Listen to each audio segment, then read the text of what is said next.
Hello everyone, welcome back to my Facebook page and YouTube channel Nupur blog and cook. কেমন আছেন সবাই? আশা করি সবাই অনেক অনেক ভালো আছেন। আমিও ভালো আছি। চলে এলাম আবার একটা বরাবরই নতুন ভিডিও নিয়ে। আশা করি ভিডিওটি আপনাদের ভালো লাগবে। তো এখানে প্রথমেই দেখতে পাচ্ছেন সকালে আমি আমার শ্বশুরের জন্য ডাল ভুনা করছি। দেখতে পাচ্ছেন ডালটা আমি কীভাবে ভুনা করছি। উনি সকালে আসলে ভাত খায় তো, আর এখন আমার ছেলের স্কুল বন্ধ, তাই সকালে ভাত রান্না করে দিতে পারে। আর যখন স্কুল খোলা থাকে তখন আমি আসলে রান্না করতে পারি না, তখন বাইরে নাস্তা করে নেয়। কী আর করার, আসলে আমি নিজেই সময় পাই না। তো এই তো ওনার জন্য এইভাবে ডাল ভুনাটা উনি খেতে পছন্দ করে, তাই আমি এইভাবে ডালটা ভুনা করি। আর এটা ডালটা পাট শাক দিয়ে আমি ভুনা করছি। পাট শাক দিয়ে এইভাবে ডাল রান্না করলে অনেক অনেক বেশি মজা লাগে। আর পাট শাক তো আমার অনেক খেতে অনেক অনেক বেশি ভালো লাগে, অনেক মজা পাট শাক।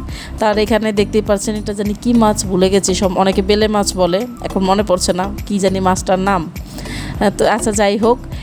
আর এর মধ্যে বলে রাখছি, যারা ইউটিউব চ্যানেল থেকে আমার এই ভিডিওটা দেখছেন, প্লিজ আমার ইউটিউব চ্যানেলটা সাবস্ক্রাইব করে দিবেন আর সাথে থাকা বেল আইকনটি ক্লিক করে দিবেন, যাতে করে আমি নতুন কোনো ভিডিও আপলোড করলে আপনাদের কাছে সাথে সাথে নোটিফিকেশন পৌঁছে যায়, আমার চ্যানেলে ভিডিওটা আপনারা দেখে নিতে পারেন। যারা ফেসবুক পেজ থেকে আমার এই ভিডিওটা দেখছেন, প্লিজ আমার ফেসবুক পেজটা ফলো দিয়ে যাবেন। লাইক কমেন্ট শেয়ার করতে বলবেন না পরিবার ও বন্ধুবান্ধবের সাথে। এই ইউটিউব চ্যানেলের নাম আমার, ইউটিউব আর ফেসবুক চ্যানেলের নাম আমার একই। যারা ইউটিউব থেকে দেখছেন, চাইলে তারা ফেসবুক পেজে গিয়ে আমার পেজটা ফলো দিয়ে যেতে পারেন। আর যারা ফেসবুক পেজ থেকে আমার এই ভিডিওটা দেখছেন, চাইলে ইউটিউবে গিয়ে আমার চ্যানেলটা সাবস্ক্রাইব করে দিতে পারেন। আমার ইউটিউব আর ফেসবুকের নাম কিন্তু একই, নূপুর ব্লগ অ্যান্ড কুক। আপনাদের সুবিধার্থের জন্য আমি বলে দিচ্ছি। আর বেশি বেশি লাইক কমেন্ট শেয়ার করতে ভুলবেন না আমার পরিবার বন্ধু বান্ধবের সাথে। তো এই যে দেখতেই পাচ্ছেন, আমি ফ্রোজেন করা লাউ আমি মশলা দিয়ে ভালোভাবে কষিয়ে নিচ্ছি। ওই মাছটা ভেজে, যেই মাছটা রেখেছি, বাইলা মাছ মনে পড়েছে, ইয়েস, বাইলা মাছটা যে ভেজে রেখেছি, বাইলা মাছ দিয়ে লাউ দিয়ে রান্না করবো। আর এই যে ডাল ভুনাটা করেছি, এটা একদম শক্তভাবে ডাল বোনাটা করেছি, নরম ডাল বোনাটা আমার শ্বশুর খেতে পছন্দ করে না। যেভাবে করেছি সেটাই উনি খেতে বেশি পছন্দ করে। আর আমার ভিডিওটা অবশ্যই আপনারা কে কোন এরিয়া থেকে দেখছেন, নিয়মিত দেখছেন কিনা, ভালো লাগছে কিনা, ভালো মন্দ সবই কিন্তু জানাতে ভুলবেন না।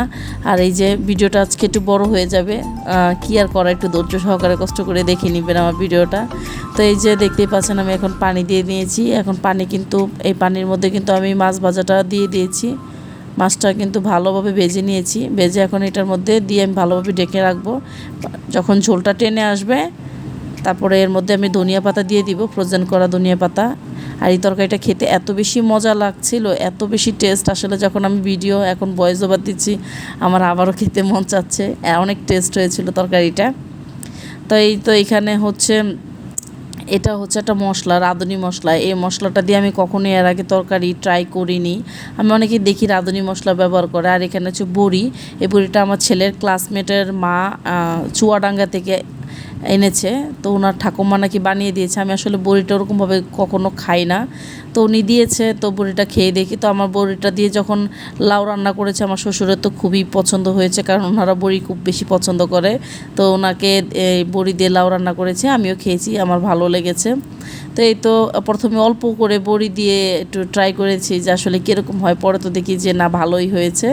তারপরে এই তো এখন লাউ রান্নাটা হয়ে গেছে। এখন এর মধ্যে শসা দিয়ে নিচ্ছি, শসা দিয়ে শিং মাছ দিয়ে রান্না করব।